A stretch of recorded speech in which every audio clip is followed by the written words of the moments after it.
Bang ding ding, trademark. Ah, he come out 6'7" tall. Bang ding ding, one is star. Bang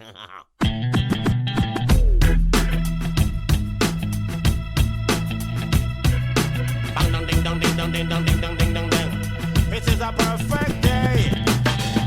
Woke up to the sound of the garbage truck again. Upstairs neighbor's toilet's leaking on my head. And cars broke down, I missed the bus, there runs a 10. I had a feeling this was a day to stay in bed. I finally left my pad right on the jumbo's cloud roof. A police officer pulled out his gun and said, I said, sir, you got the wrong guy. I guess it's just the perfect day. It's just the perfect day. Na, na, na, na, na. Welcome back to Eggs. Today's special guest is Carl Allen. Carl is a world-class entrepreneur, investor, and corporate dealmaker who's worked on more than 330 transactions worth close to $48 billion. After nearly missing the birth of his second son, he committed there and then to leave the rat race behind and committed to brokering and eventually buying businesses for himself. Today, Carl is considered one of the world's premier experts on buying and financing small business acquisitions. Carl founded Dealmaker Wealth Society, formerly Ninja Acquisitions, because he believes that starting a business from scratch is certifiably batshit crazy. He wanted to use his highly specialized skill set to help others realize that their dream of self-employment didn't have to be a long, hard, up-all-night slog with a 96% failure rate. Today, he helps thousands of entrepreneurs over the world buy existing profitable small businesses that will immediately put money in their pockets. And best of all, he teaches them how to do all this without using a dime of their own capital. Here to talk about buying and selling small businesses, growing an empire via acquisition, building a legacy of multi-generational wealth, and so much more is our guest, Carl Allen. Hey, Carl, how are you? I'm good. Thanks for having me. Absolutely. Thanks so much for making the time to do this. We're thrilled to have you. Yeah, really appreciate it. So, Carl, why don't you give us a quick breakdown on your career, kind of from college to now, how you got to where you're at? Okay, so I've had a very interesting journey. I'm 28 years into my deal-making career. So I left college in 1992 and I went to work for a Wall Street investment bank. So I went to work for Bank of America doing mergers and acquisitions. So that's buying and selling businesses on behalf of very large corporates. So I was doing deals for the likes of IBM, GE, Boeing, and also Microsoft. And then I was doing that until, into the early 2000s. And I got a little bit bored with that. So I went to business school in Chicago, did an MBA. And then after a little stint in private equity, I went to work for Hewlett-Packard. So I was one of the directors of acquisitions at HP. So I was flying all over the world doing some pretty monster deals for HP, some in the billions of dollars. And that took me all the way through till February the 1st, 2008. And my life and my world completely changed in the space of about 6 hours. So I'm in Moscow in Russia, and I'm in a boardroom, and I'm closing this deal for HP. And I'm in my final pitch. We're trying to get this deal done. And my phone's ringing all the time. That's my wife. My wife's like ringing me on the phone like every 60 seconds. And I said, sorry, guys, I got to take this call. Something's wrong, because my wife was pregnant. And she calls me and I could hear her. She's in the back of an ambulance. She's being taken to hospital. She's gone into labor 4 weeks earlier than planned, which is why I was traveling. So I literally, I picked up my phone, my wallet and my passport, and I ran out of the building. My luggage is still there. I didn't take my luggage. I've never been back. So I think my luggage is still there somewhere. So I ran out of the building. I hailed a cab. I got to the airport. I flew home. It's like a 3-hour flight. Flew home to the UK, police escort from the airport to the hospital, and I managed to get there about 5 minutes before my son came out. So my son was born, Josh, and I'm cradling this little guy in my arms, and I just quit. I thought, I can't do this anymore. You know, all this chasing around, making money for other people. You know, I was making a lot of money, but I was a corporate slave. You know, I was chained to a desk or living in airplanes and hotels and boardrooms. So I quit. I called my boss and I quit, and I walked away from $1 million of stock options and bonuses, but I didn't care. I didn't really care. I'd saved really well. So I decided to retire, and I was 37 years of age, and I had this new baby, this new family. I had an elder son from a previous relationship, previous marriage. So I thought, I'm good. And I lasted about 3 weeks. So about 3 weeks into this retirement, I'm freaking out. Like, my brain's like, what am I doing? And it was lovely to be with my family, but I'd gone from 1,000,000 miles an hour to like nothing. And I sat down with my wife, Julia, one night, and I said, honey, what am I going to do? She said, well, your biggest challenge is your biggest strength. You only have one skill set. You're one of the best in the world at buying and selling businesses and doing deals. She said, why don't you become a business broker? So business brokers are agents that buy and sell businesses for smaller businesses, like the $1 to $10 million range. So I thought, okay. So I set myself up as a broker, and I found a deal to sell the transport company, about $5 million in revenues. But instead of brokering a deal, I actually bought it. I figured out a way to buy that business and structure the deal so that I could buy it with other people's money. So I could finance that deal without me having to invest any of my own cash into that deal. So that was my first deal as kind of an entrepreneur. Done tons and tons and tons of them since. I'm still doing deals. I'm buying a really, really cool company right now in the UK. And then about 5 years ago, a lot of my friends and a lot of the people that had seen me do deals were like, dude, you got to teach this stuff. You got to tell us how to do this stuff. And I kind of developed my own proprietary formula for buying businesses based off all of those hard years of doing deals on Wall Street. So on Wall Street, that's the way the pros do deals. They buy businesses using other people's money. And all I'd done was taken that model and kind of refined it to work in small businesses, in small deals that, as you can imagine, are very, very different. So about 5 years ago, I started teaching this stuff I built a company called Ninja Acquisitions, which is a training company. Got to over 5,000 students all over the world doing deals, buying businesses using other people's money. And I sold that company last year to Agora Financial in Baltimore, and I'm now partnering with them as Dealmaker Wealth Society. So we've rebranded it, and we're doing that together, which is awesome. So the two big things in my life are my kind of still doing deals. So I'm a partner in a private equity fund where we're doing all those deals ourselves. So that's great for kind of wealth creation, but my legacy is changing the lives of my thousands of students that I'm taking out of the corporate hell that I was in, and not having them start businesses, which, as you mentioned, is nuts, and getting them into business ownership by leveraging my model and leveraging my experience of doing this. Okay. Well, cool. Yeah, thanks for all that. That's great background. That's a lot to unpack too. So coming from, the finance industry to buying a business, especially a shipping business, it's almost like night and day. Coming into that role as, you're now owning this business, you're running it. What kind of things do you have to take into consideration when you buy the business, and B, now it's your responsibility? It's got to be completely different worlds. Come just buying it, and now I run 18 semi trucks. How does that work? Yeah, so let me break that question into two, and I'll start with the last bit. So all the businesses I've ever bought, I've never operated any of them.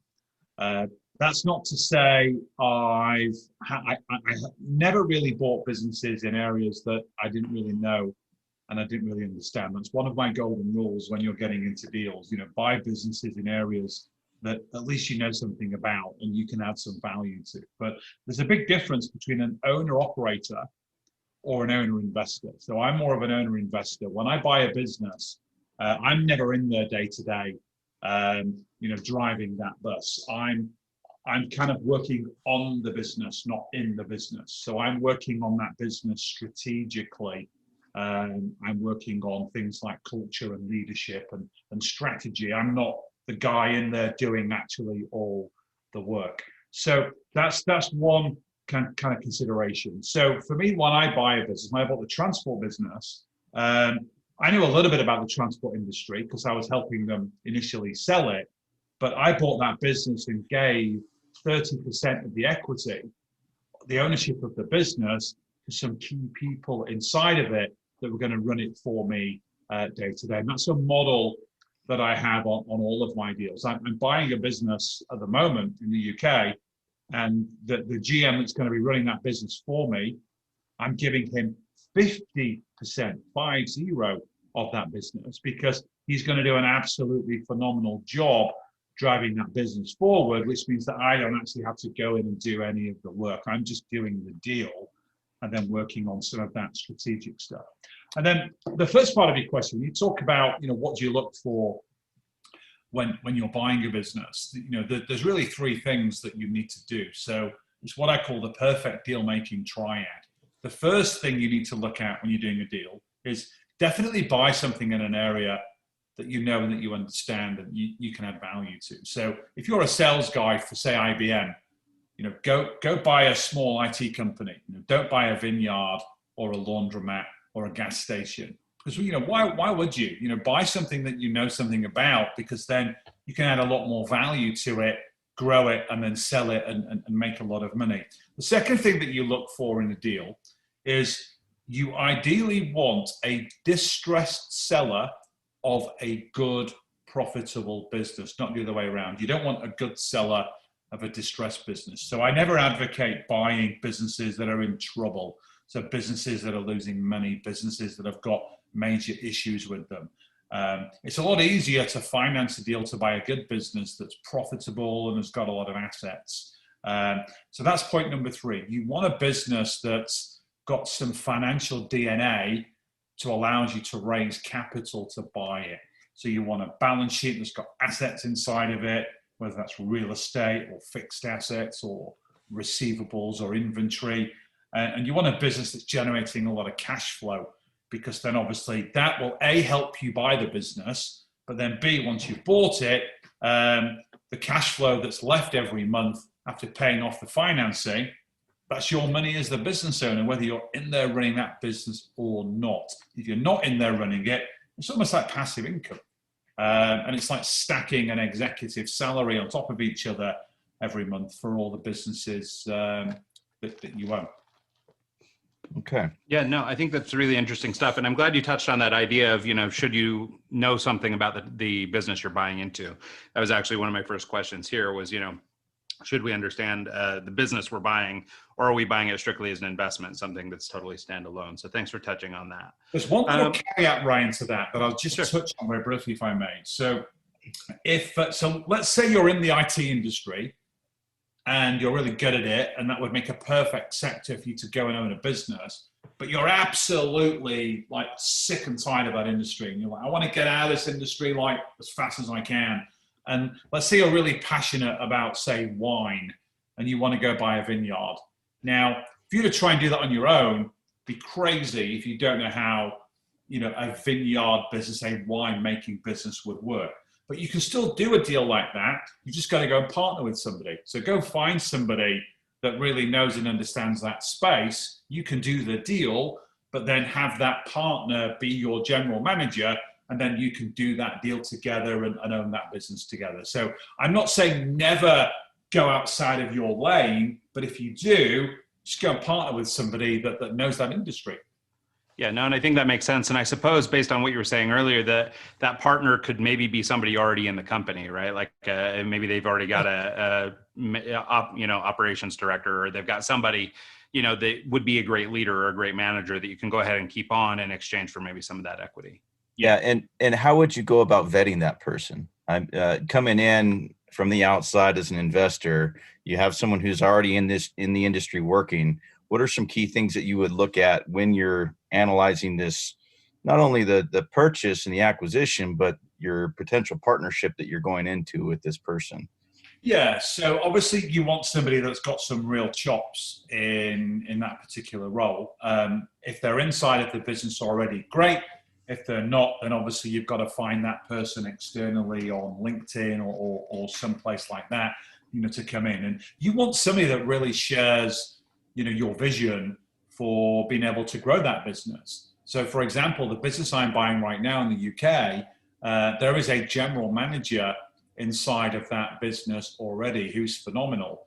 And his biggest frustration is he knows the business has been massively held back by the current owners who, are looking to retire and just don't have that passion anymore to really want to take the business to the next level. This business could be 10 times the size that it is right now. It's a multi-7-figure business, can be 10x the size very, very quickly if somebody was to kind of take the shackles off it. And these two owners, husband and wife team, they've got the shackles on the business because they just don't have that mindset of wanting to keep growing this business at their stage in life. So that's something that I definitely look for. And I'm a big trust guy, and I have a very good kind of barometer on, I can read people and I can know very, very quickly whether I'm going to trust them or not. Because clearly, if I'm giving them a ton of equity and I'm putting them in to run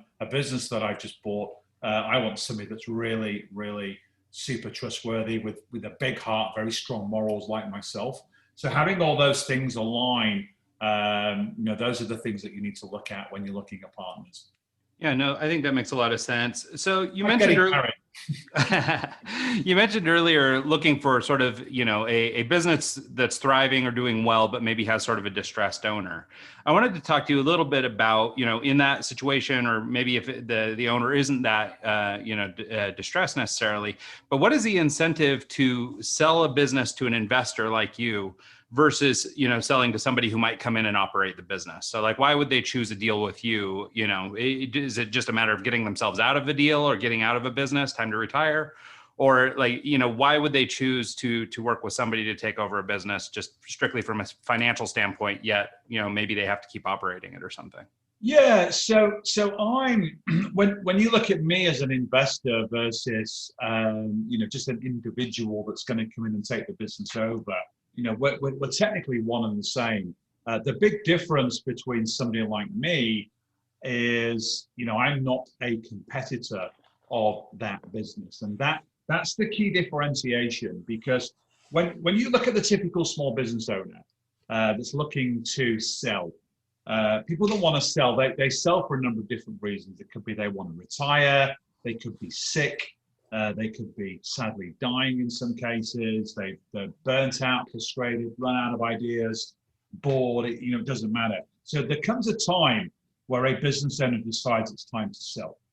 And they've typically got two options. They can sell to an individual or somebody like me, or they can go and sell to a competitor. Now, the problem with selling to a competitor is a competitor, they will pay more money typically because they've got a lot more leverage with the business that they've already got. So if you own an engineering company and you go and buy another engineering company, there's a lot of costs that you can take out of that business, of those deals. And that might mean letting employees go. It'll involve changing the brand. It will, in some cases, involve, destroying the culture and the legacy that the owner's created in that business. And if you look at a typical small business owner, let's say they've had their business 25 years, they've spent more time in that business than they have with their own family. And in a lot of cases, it's all about psychology. In a lot of cases, it's like they're giving up their children, and they want them to go to what I call a safe, trusted pair of hands. Now, not all sellers are like that. About 20% of sellers, they just want the maximum amount of money for their business, and they don't care who buys it and what they do with it. That's fine. I'd never do a deal like that.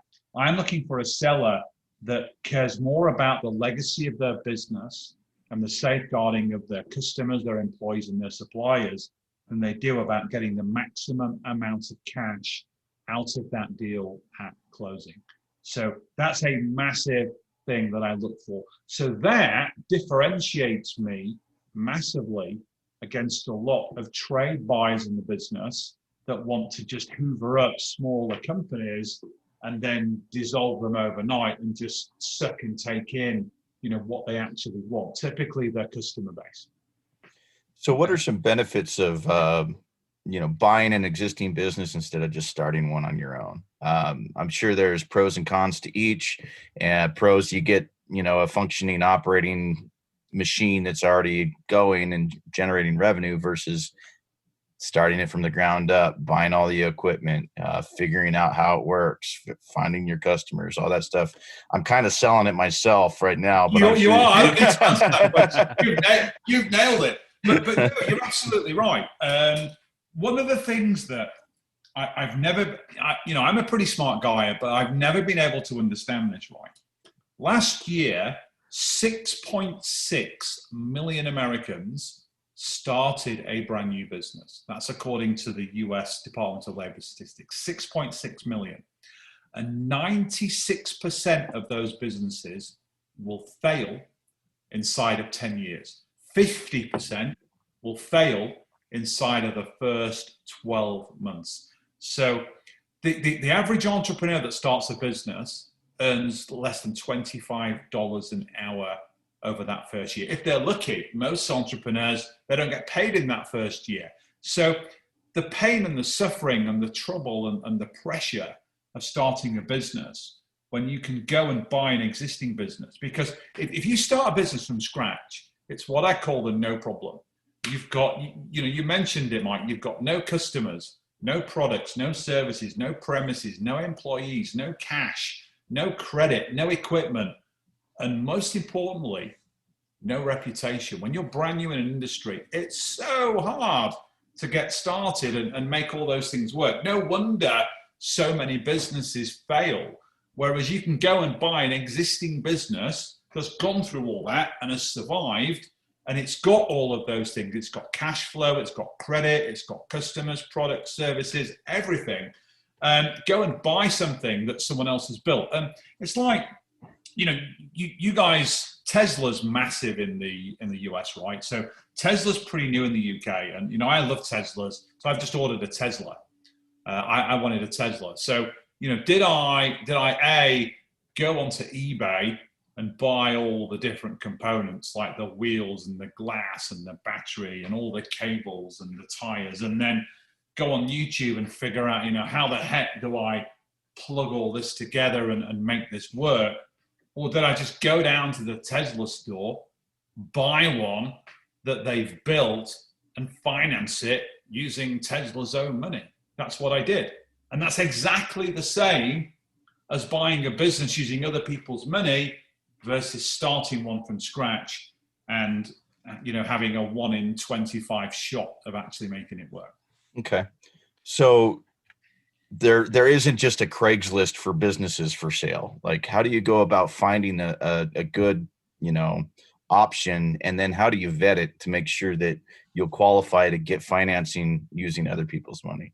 Yeah. Okay, great. So there's 4 places really to find deals. So the first one is, you mentioned Craigslist. I was joking when I mentioned Craigslist. In our industry, they're called business brokers. Okay. So there's thousands and thousands of business brokers. There's some pretty huge ones like Transworld and Benchmark, and then you've got sites like bizbuysell.com, empireflippers.com, where there's 50, 60, 80,000 businesses for sale. So you go there and you can search by state, by sector, by size, And depending on what type of business that you want to buy, you can find tons of listings for that. That's not my favorite method. My favorite method is by building relationships. So if you're an owner of a business, and remember I said before, 80% of deals that actually sell don't sell through brokers, they sell through networks. So you need to build a network. So if you're a business owner and you decide to sell a business, there are 5 people that you tell. You tell your spouse, obviously you can't network with them, but then you'll tell your wealth manager, your CPA, your lawyer, and then your bank or anybody that's got financing in your business. So what I teach in my programs, what I mentor my entrepreneurs to do is to build networks with those 4 people, what I call deal intermediaries. And they will send you incredible deal flow based on, you know, what you tell them you're looking for, whether it's an engineering company or a construction business or an IT business or a website or, you know, whatever it is. So that's those are the 4 ways to you know, to get deals. And then it's all about building a funnel, building a pipeline. So you generate all these deals, and you might need to look at 10 or 20 deals to find one that's perfect for you, and you're then able to close. So once you've found the deal that you like, remember step 2 of the process is find a motivated seller or a distressed seller of a good business. So that's a big key filter that I look to go through, because, you know, every business is for sale, right? It's just a question of how much. If you have $2.5 trillion right now, you can go and buy Apple. You know, there's no business in the world that's not for sale. The key is you can have 2 completely identical businesses, same product, same service, same size, same financials, in the same building in the same town. They could have wildly different valuations depending on the mindset of the seller. One seller could be a young entrepreneur having a lot of fun, really crushing it. He's still going to sell, but he might want 5 or 6 times earnings to even consider a sale. Whereas the other guy, the other seller, who's distressed and highly motivated to get out for whatever reason, he might sell for 2 to 3 times earnings, but you pay him 80% of that money in the future, which is called seller financing. So, you know, if you buy a business, let's say you find a business is worth $1 million, you don't need to pay the whole $1 million at closing. You can pay, in some cases, all of it in the future using deferred payments, which you can use the existing cash flow of the business to be able to do that. It's like the lease to buy model that you see in real estate. It works exactly the same when you're financing a business acquisition. It's interesting. Okay. Yeah. So when you're talking about other people's money, and maybe this is kind of a novice question, but when you're talking other people's money, I mean, I guess you're talking about banks. You just mentioned seller financing. I mean, I think sometimes people get caught up on these things. They start to feel funny to people who are maybe new to this kind of business, where they start feeling uncomfortable, like, you know, they're doing something shady or something. So do you mind just sort of elaborating on where this money's coming from? And, you know, maybe back to Mike's question earlier about how do we vet a business well enough that one of these other people will provide the money? Yeah. Okay. So let's talk about the sources of finance first. So the first thing is there's primarily 3 ways that you can finance a deal. So let's say you find a business, it's doing $400,000 a year of free cash flow, and the seller's prepared to sell it for a 2.5 times multiple, which is roughly the average multiple for a small business. So let's say that business is worth $1 million. Now, $1 million is going to come from one of 3 places or all 3 places. So the first one is seller financing. So the seller will probably allow a percentage of that $1 million to be paid into the future. So let's say that's half of it. So $500,000 the seller's going to get at closing. The other $500,000 the seller's going to get in the future. Because this business is cranking out $400,000 a year, it's not going to take many years to be able to pay the seller the rest of that money. Okay, so that's seller financing number one. Then the other $500,000 that you've got to find to pay the seller at closing, that's either going to come from a bank or a financier that's going to give you debt. So the SBA is probably the largest lender of acquisition financing for small businesses in the US. They will lend you actually up to 90% of the purchase price of a business. We'll talk about the criteria in a minute. Or you get the money from equity investors. So these could be angel investors, or for larger deals, these could be institutional venture capital or private equity funds. So they're not putting money in as like a loan, like as debt. They're actually buying equity in your deal. So you'll have to share the ownership of that deal with them.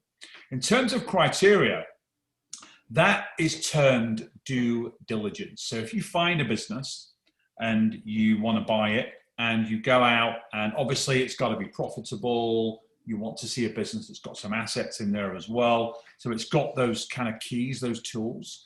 Then what you do is you go and approach all the different financiers, and then if they like it, they will give you a term sheet, and then they will conduct something called due diligence. So they will go through all the numbers and look at the prospects of the business. They'll look at the future forecasts and just make sure that this is a really safe business for you to acquire, but more importantly, it's a deal that's safe for them to put their own money into it. Okay, so just to sort of reiterate or clarify or make sure that I understand that correctly then. So it is the actual financier who then performs this due diligence. I mean, obviously you're doing some of the upfront work. You're doing the initial legwork. Does this look like an okay deal?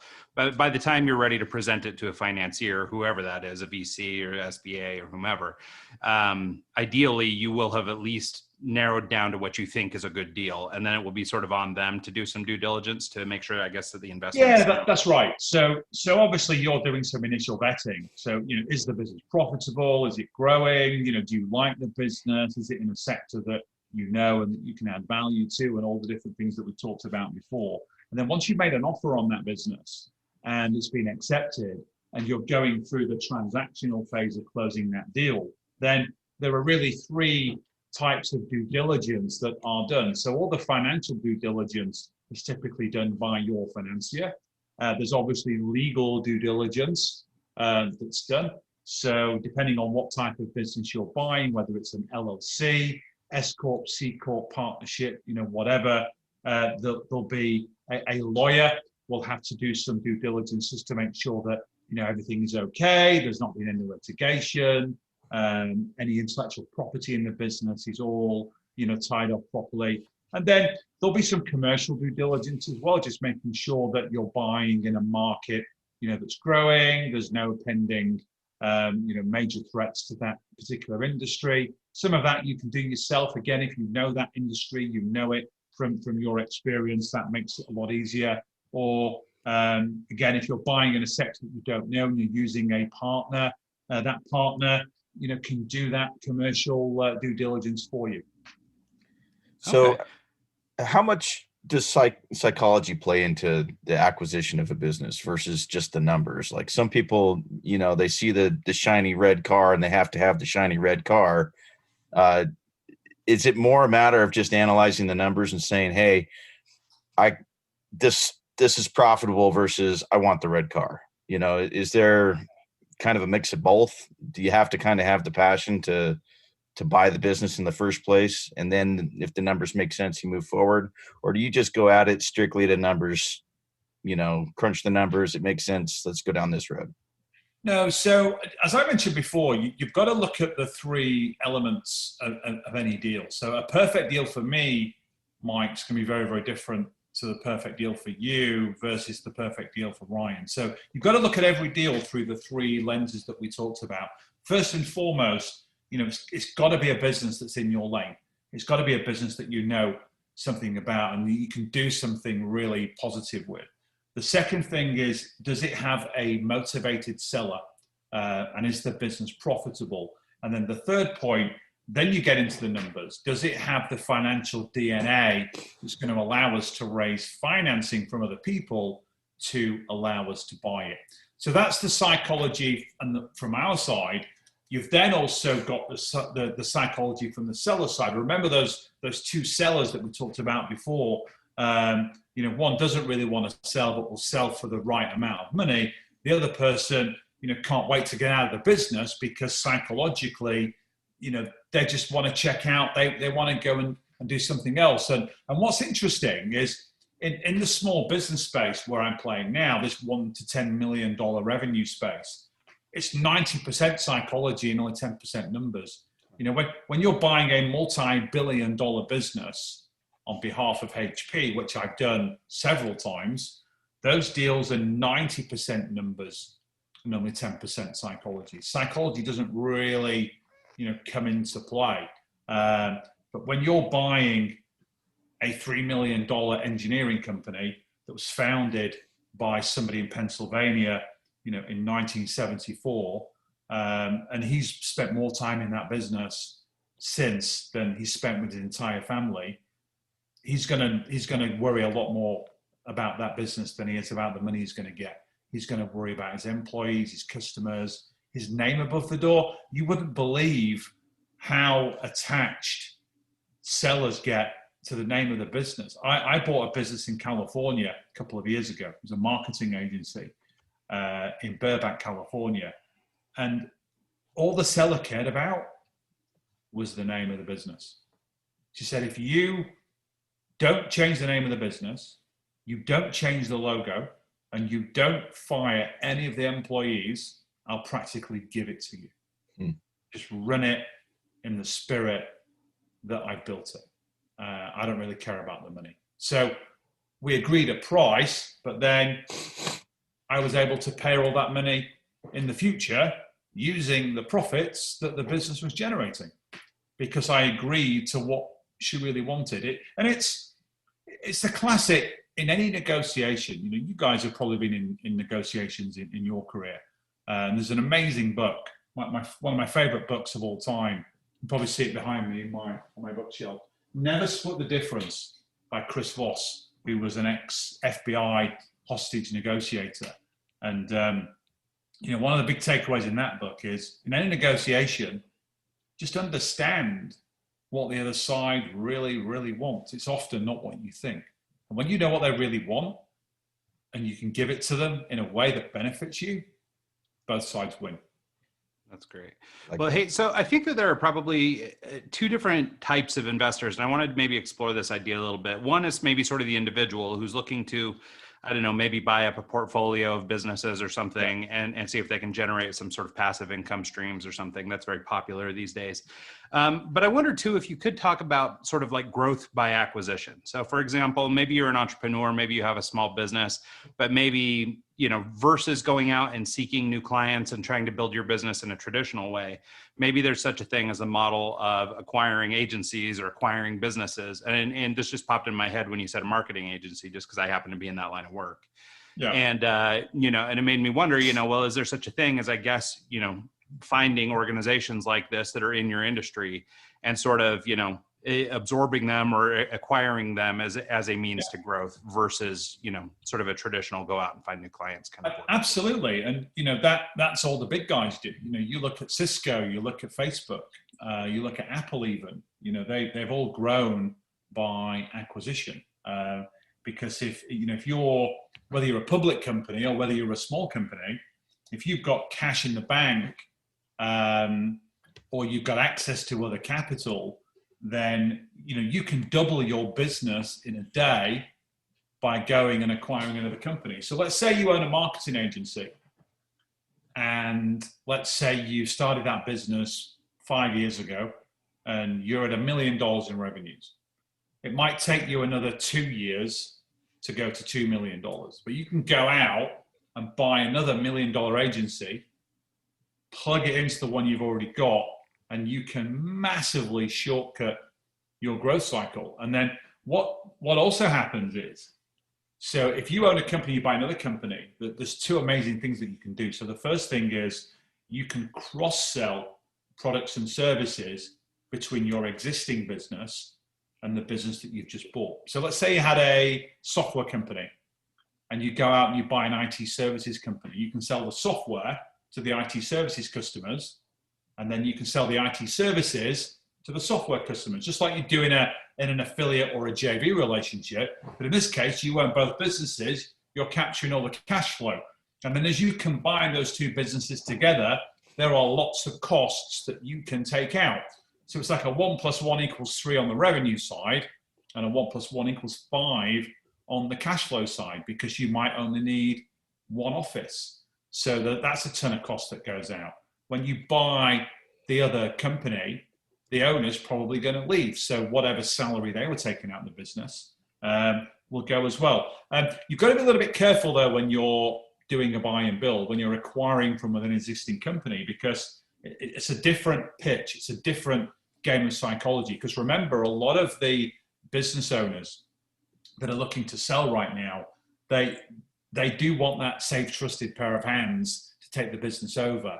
And they'll look at you as a competitor, as somebody that might completely rip their business apart and forget about the legacy and the culture that they built. So you've got to be a little bit mindful of that and just kind of weave that in to your conversations. But growing by acquisition is a phenomenal way to grow, any business. In terms of addressing like the psychological factor, I mean, does it make sense then in a situation like that? Do you acquire as the company, or do you acquire as an individual investor? So, for example, with my company, am I purchasing your company as a asset or as a subdivision of this company that I already own? Or am I, just an individual investor who happens to buy marketing agencies, for example? You can do it both ways. It doesn't matter. If you're leveraging other people's money on the strength of what that's going to do to your existing business, then you're better off doing it from within the business you've already got.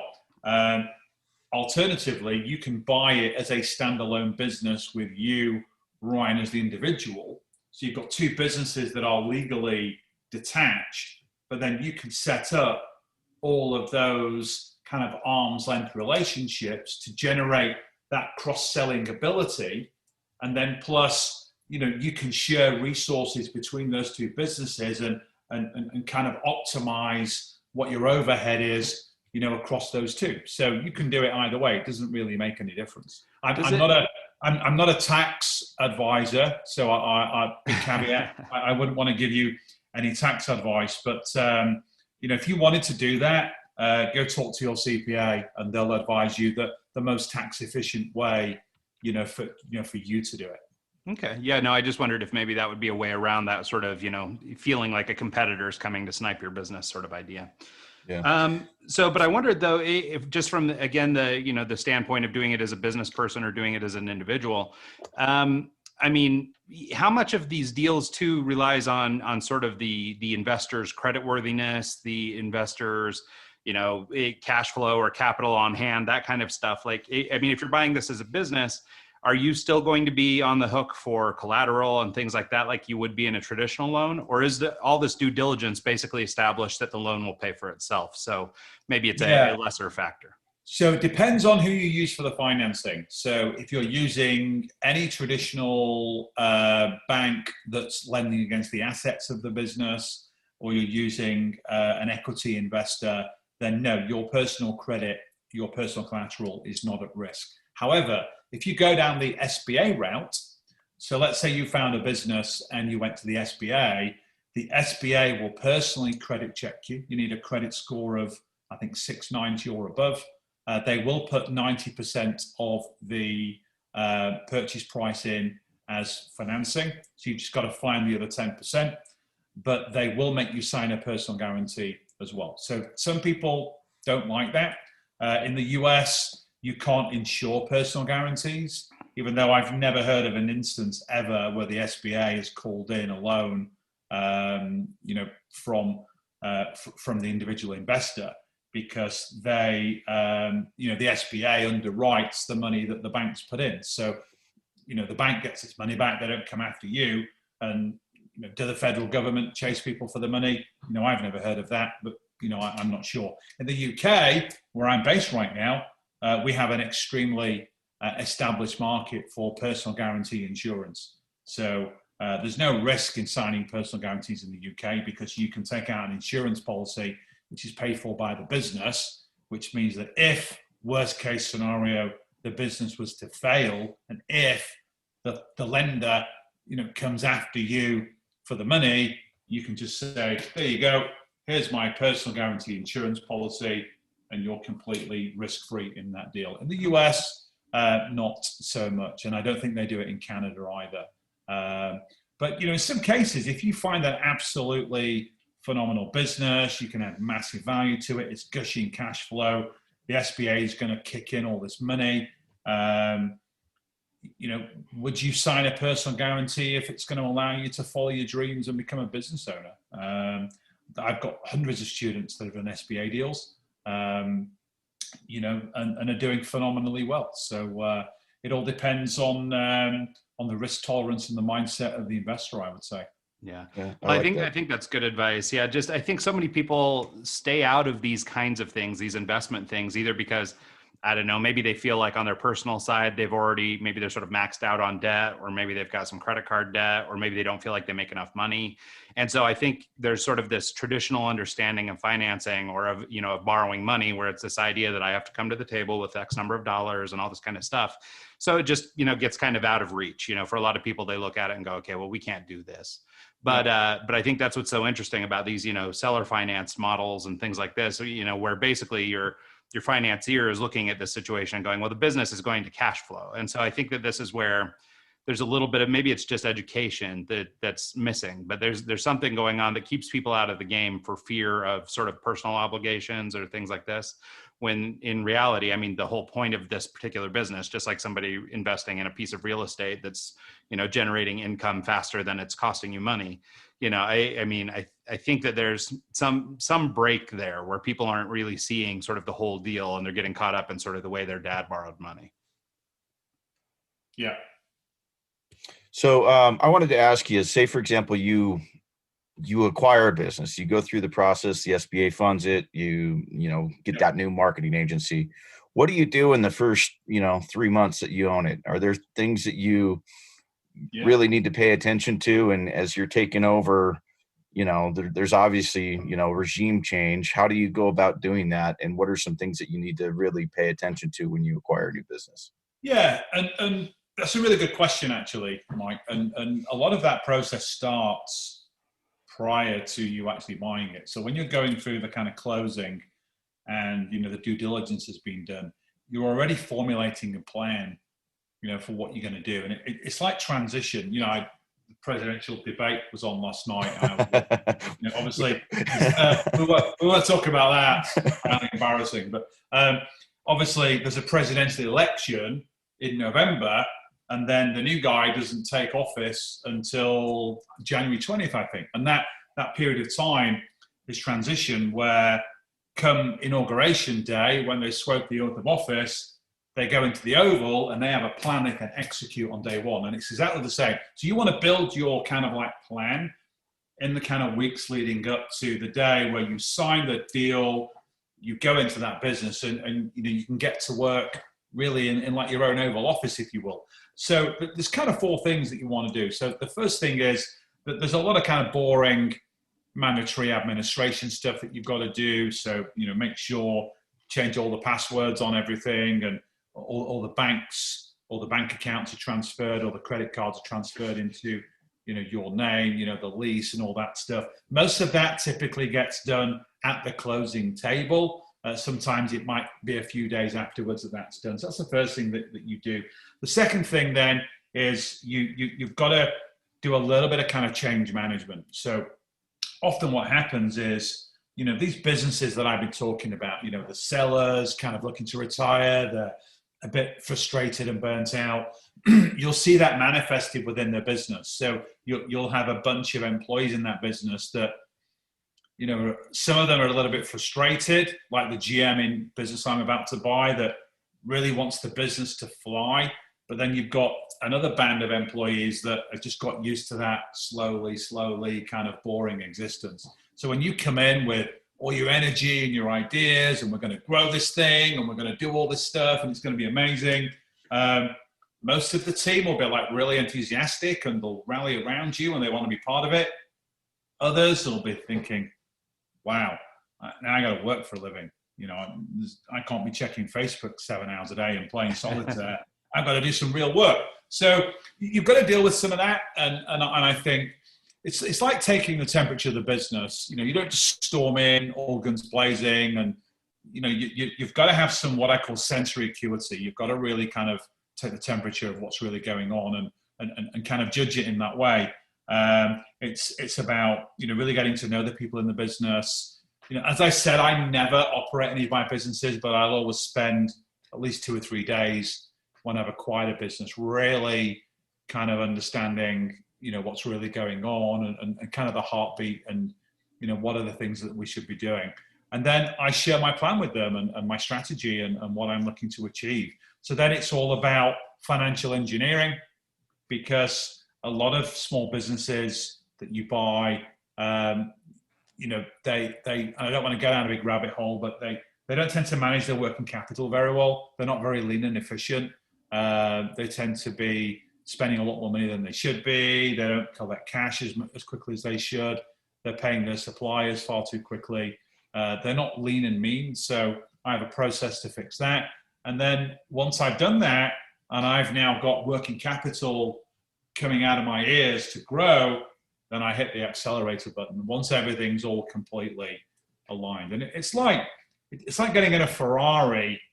And you know, if you get in a Ferrari and you're not pointed straight down a clean, clear, well-lit highway, there's, you know, you're off at an angle and there's cars and distractions and other things, and you hit the pedal straight away, you're going to crash into everything. You want to clean that road up and have a completely straight runway to kind of go down. And then once all that's aligned, and typically takes about 2 to 3 weeks, then you can push the pedal down and really look to go forward. And, you know, what's really interesting, virtually every business I've ever bought, and I've bought tons of them, and all the businesses that my students have bought, hundreds and hundreds of them, they all tell me the same thing.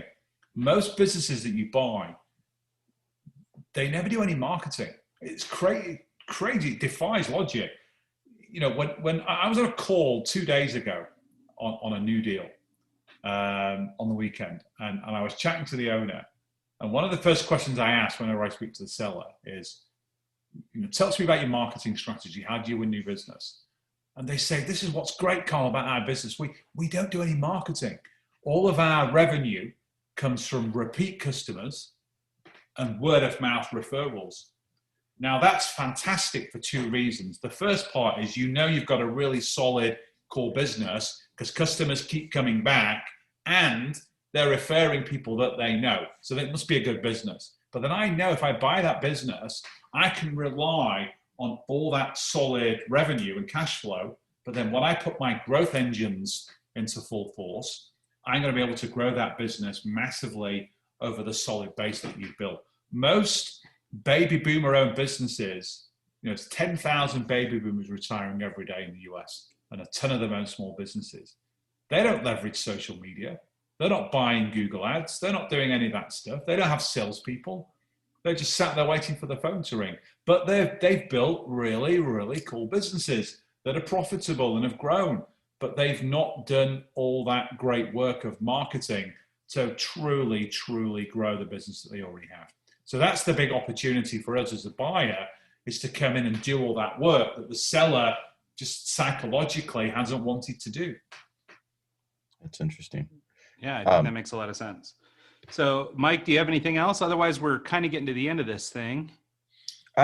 No, I was going to ask you earlier to just grab a book off your shelf behind you and recommend one, but you already did that for us. So, and I actually just read that Chris Voss book not too long ago. Let me grab a book for you. So I've got, loads and loads and loads of books here. But can I be really? This is my book. Oh, okay. I just pulled it off my bookshelf. I got 3 or 4 copies on here. It's my book, Zero Down Business Buying Secrets. It's like $25 on Amazon. Anybody that wants a copy of this book, I'm going to give them a $5 link Nice. I would happily give this book away. The problem is that when you give something away, no one will read it. If somebody pays even $5, it triggers a switch in someone's brain to try and get value from it. So anybody that's curious about what I do, anybody that wants to understand, I go through the whole process in this book. Anybody that wants to understand what it takes to do deals, because it's not for everybody, and wants to understand, great way to get started, they can have a copy of my book for $5. If they go to trainwithcarl.com/eggs, EGGS, so it's a code I've done specifically for you guys. So trainwithcarl.com/eggs, they can get a copy of my book for $5, and it will teach them a lot in a very short space of time about how to buy a business using other people's money. Love that. Yeah, that's amazing. Yeah. Anything else, Carl, as we're wrapping up? Any other things people should know, or places they can go to track you down, learn a little more about what you're doing, and of course, everybody buy the book. Yeah. So I put out a lot of free training on our YouTube channel. So if they go to Dealmaker Wealth Society, the YouTube channel, I'm always putting stuff out there. I structured an entire deal once in about 15 minutes on a YouTube video, and it got like a gazillion hits and comments because no one's ever done that before. But that's just the way I roll. I wanted to show people how to do this. And then if they go to dealmakerwealthsociety.com, they can sign up for our free e-letter called Confessions of a Dealmaker. So I'm cranking out content 3 or 4 times a week. Deals that I've done, places that I've been, nuggets and wisdoms and all the things that I've done over my career. So that's an interesting thing, and it's kind of warts and all. I don't hold back. I do videos in my house. I do stuff with my kids. I'm teaching my kids how to do deals. It's pretty awesome. So yeah, those are the places to come track me down. Great. Well, that's awesome. Well, thank you so much, Carl. I think this has been really informational. Actually, it's got my brain turning on a bunch of ideas all of a sudden. So I really appreciate your time. Thanks so much for showing up. You're welcome, guys. Have a great rest of your day. See you soon. Yep, absolutely. And thanks to everybody who's tuned in this week and every week, and we'll see you all next time.